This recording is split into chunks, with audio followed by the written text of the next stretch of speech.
1929. Two men stand at the top of the financial world. Jesse Livermore just made $100 million shorting the stock market crash.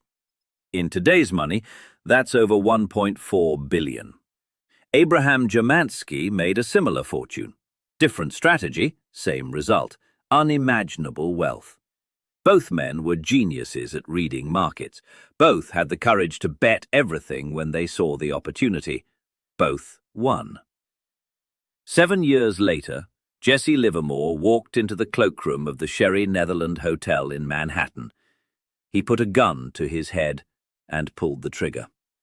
Abraham Germansky? He lived to 92, died wealthy, surrounded by family, at peace. Same starting point, same skill level, same market conditions. One man kept his fortune. One man lost everything and took his own life. The difference wasn't intelligence. It wasn't market knowledge. It wasn't luck. The difference was psychological, and Morgan Housel spent years studying that difference to understand what separates people who get wealthy from people who stay wealthy, because those are not the same skill. And that distinction will determine your financial future more than any investment strategy ever will. I'm going to show you exactly what separated these two men, and why one of them is still teaching us lessons about money 90 years after his death. This is the truth about wealth that authors hide. Before we continue, this video is for educational and entertainment purposes only. I'm reviewing a book and analyzing historical financial stories. This is not investment advice or financial guidance. Always consult a qualified financial professional before making any investment decisions. Now let me tell you what this channel does differently. Most book review channels summarize content. They tell you what the book says. They recap the main points. They give you the thesis. That's not our approach. We expose what authors don't say out loud, the patterns buried in the stories, the psychological truths hidden between the lines, the uncomfortable realities that publishers don't want to emphasize. If that resonates with you, subscribe to What Authors Hide. Because today we're deconstructing Psychology of Money by Morgan Housel through the lens of two traders whose stories reveal the most important truth about wealth that nobody wants to hear. Getting money and keeping money are completely different psychological games, and most people are only good at one. Let me show you which game Jesse Livermore was playing, and why it killed him. Jesse Livermore was born in 1877 in rural Massachusetts. He started trading at 14. By 15, he had made more money than his father earned in a year. By his 20s, he was banned from every bucket shop in Boston because he won too consistently. They thought he was cheating. He wasn't. He was just better at reading price patterns than anyone they'd ever seen. In 1907, he made $3 million shorting the market crash. That's $80 million in today's dollars, at 30 years old. By 1908, he lost it all, went completely broke. In 1929, he did it again, made $100 million shorting the Great Depression, the trade of the century, the greatest market call in American history. By 1934, he was broke again. Bankrupt, filing for protection from creditors. By 1940, he was dead. Suicide. Now here's what Morgan Housel reveals about this pattern that most financial historians miss. Jesse Livermore wasn't bad at trading. He was extraordinary at trading. His problem was that he couldn't stop. He didn't see trading as a means to an end. He saw it as the end itself. The money wasn't the goal. The game was the goal. And the game required risk. Constant risk. Escalating risk. Every win needed to be bigger than the last.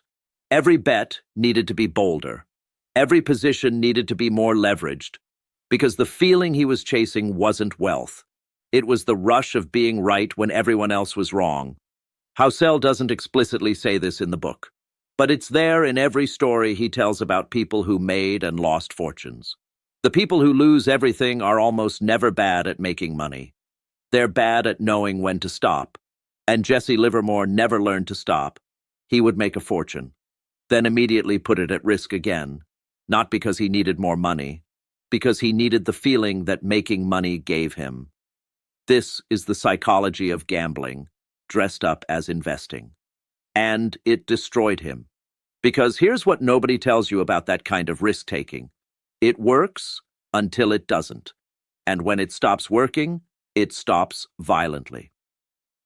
Livermore's final bankruptcy came from betting against the market in 1934. He was convinced another crash was coming. He leveraged everything he had.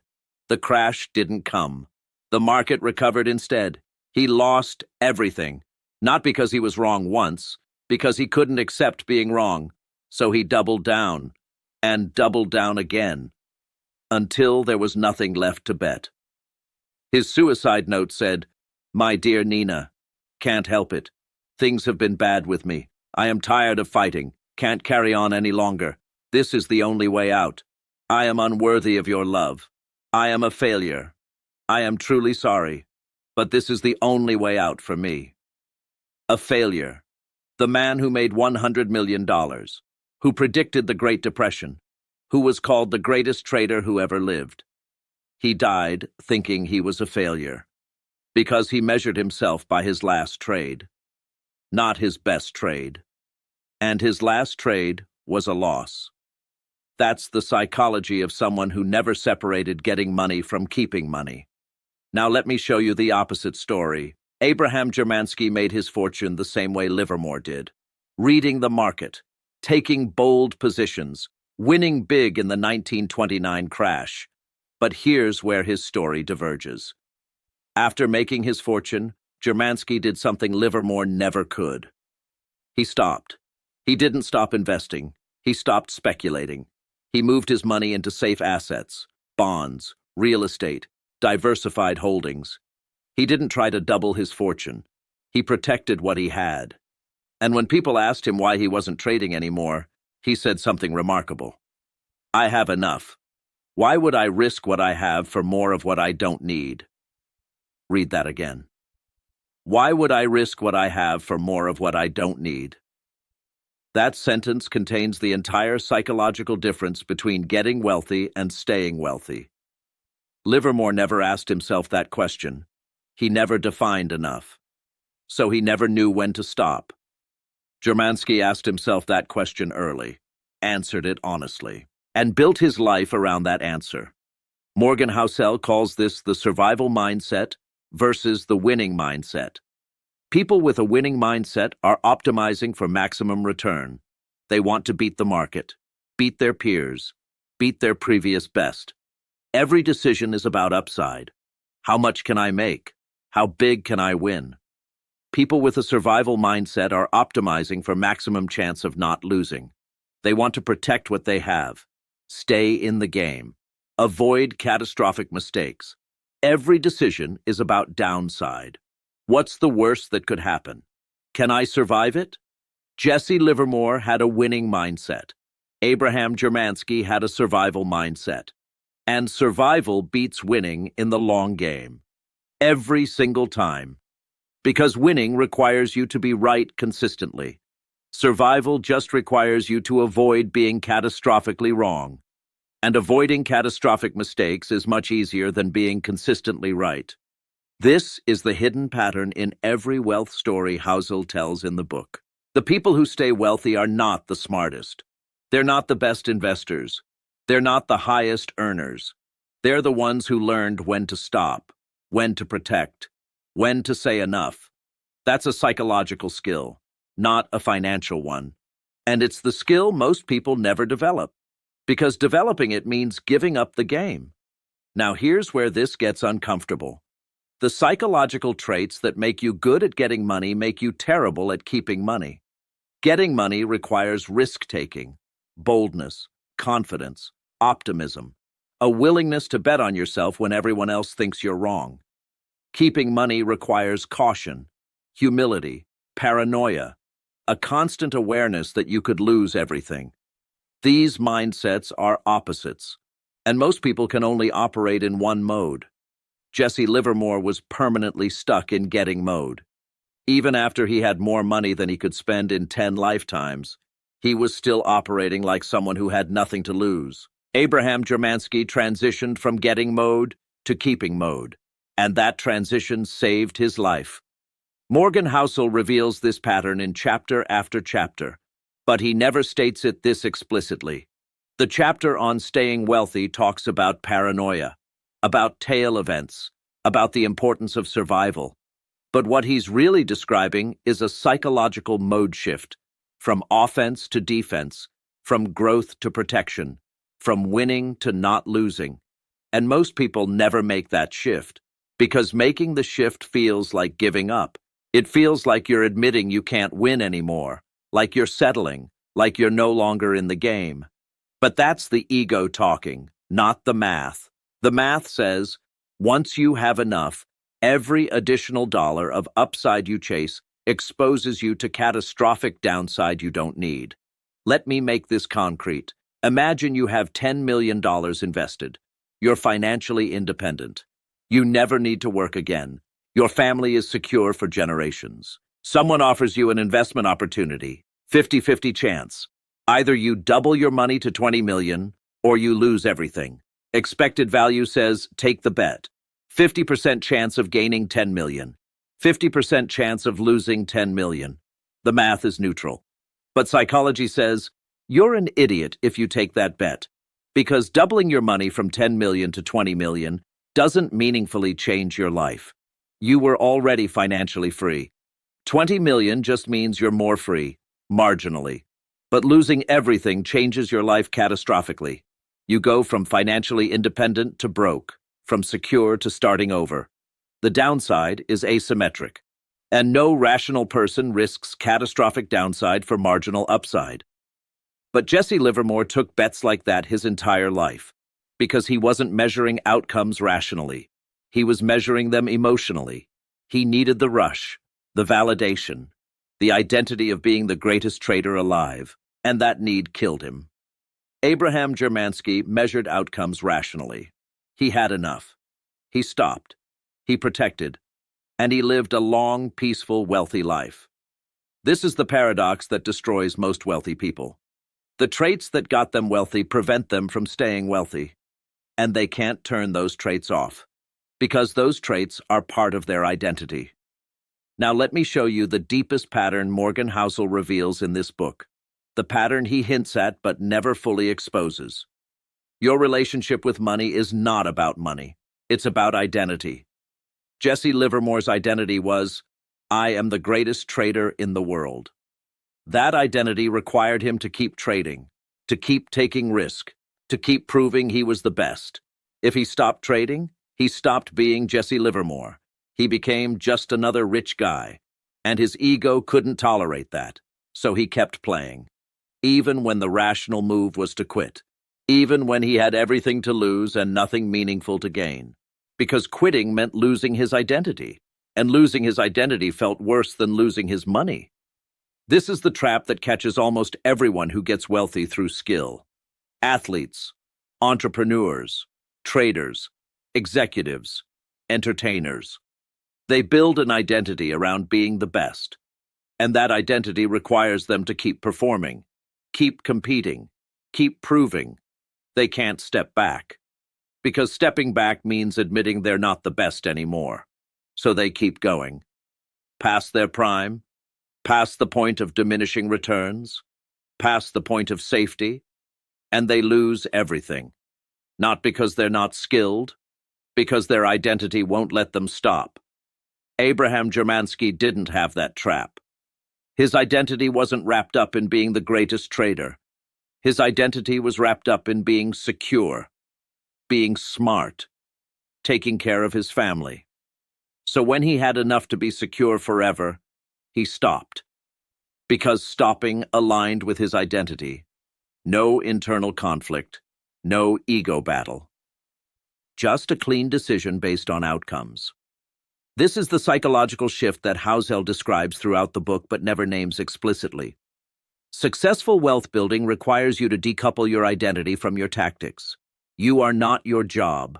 You are not your investment strategy. You are not your net worth. You are the person those things serve. And when those things stop serving you, you change them. But most people can't do that. Because they've fused their tactics with their identity. And that fusion is deadly. So how do you avoid the Livermore trap? Morgan Housel gives you the framework. But again, he doesn't make it explicit enough. Let me make it explicit. You need to define enough before you start, not after you've made money. Before. Because once you have money, your brain changes. The goalpost moves. Your definition of enough expands to include more. This is called the hedonic treadmill, and it's vicious. Before you're wealthy, you think, if I had $1 million, I'd be set forever. Then you get $1 million, and suddenly you realize, $1 million isn't that much. I need 5 million to really be secure. Then you get 5 million, and the number changes again. 10 million is the real number. That's when I can relax. The number never stops moving, because you're not measuring against an objective standard. You're measuring against your peer group, your neighbors, your colleagues, and there's always someone ahead of you. This is why Jesse Livermore couldn't stop. He was measuring himself against everyone else, and the race never ended. Abraham Germansky measured himself against a fixed standard. He defined enough as the amount of money that lets me live the life I want without financial stress. He hit that number. He stopped. That's the only escape from the treadmill. Define enough in absolute terms, not relative terms, not compared to anyone else. Just, this is the life I want. This is what it costs. This is the buffer I need to feel secure. Then you hit that number, and you stop playing offense. You don't stop investing.